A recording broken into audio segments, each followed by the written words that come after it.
It's all about Judaism. True.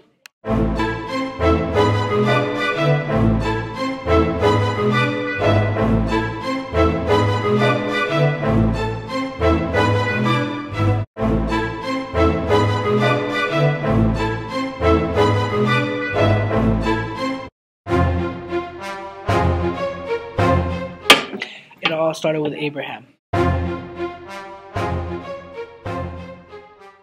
Abraham had a vision from God, and God told him that he would have as many kids as there are stars in the sky. But there was a problem. His wife could not get pregnant. So then him and his wife spoke about it, and his wife said it's okay to go sleep with another woman just to fulfill his destiny. So Abraham goes and sleeps with another woman, right? He gets her pregnant.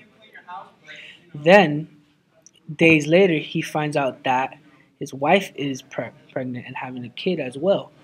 So that's how it all started.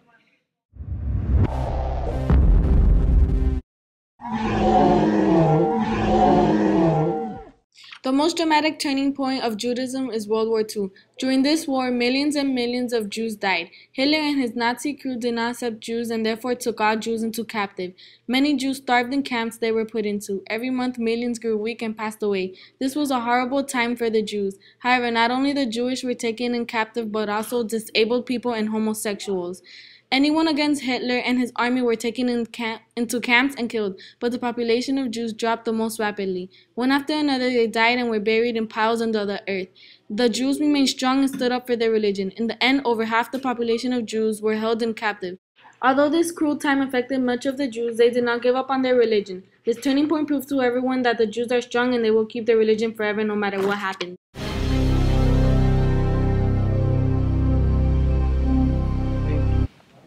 Okay, one turning point is the destruction of the Second Temple, which led to change from a temple-oriented religion to a synagogue-oriented religion.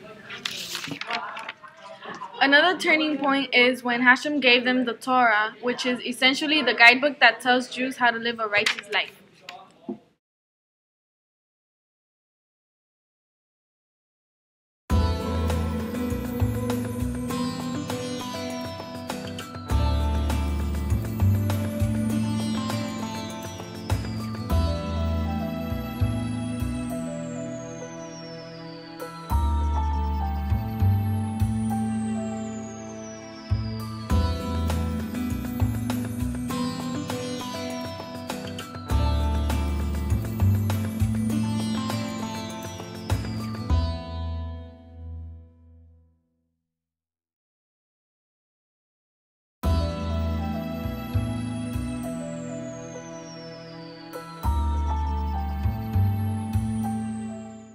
These are the proper standards of dress. Starting from the age of 3, elbows and legs should be covered. Blouses must cover the collarbone. Sleeves must cover the elbows at all times, even when the hand is raised. Skirts must cover knees completely, even while sitting. Materials may not be see-through.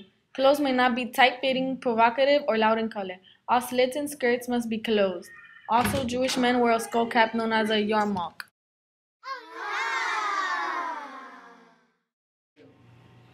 What holidays do Jewish people celebrate, right? Well, two of the holiest days of the Jewish calendar are Yom Kippur and Rosh Hashanah. Rosh Hashanah is Rosh means head and Hashanah means year, so it's the head of the year.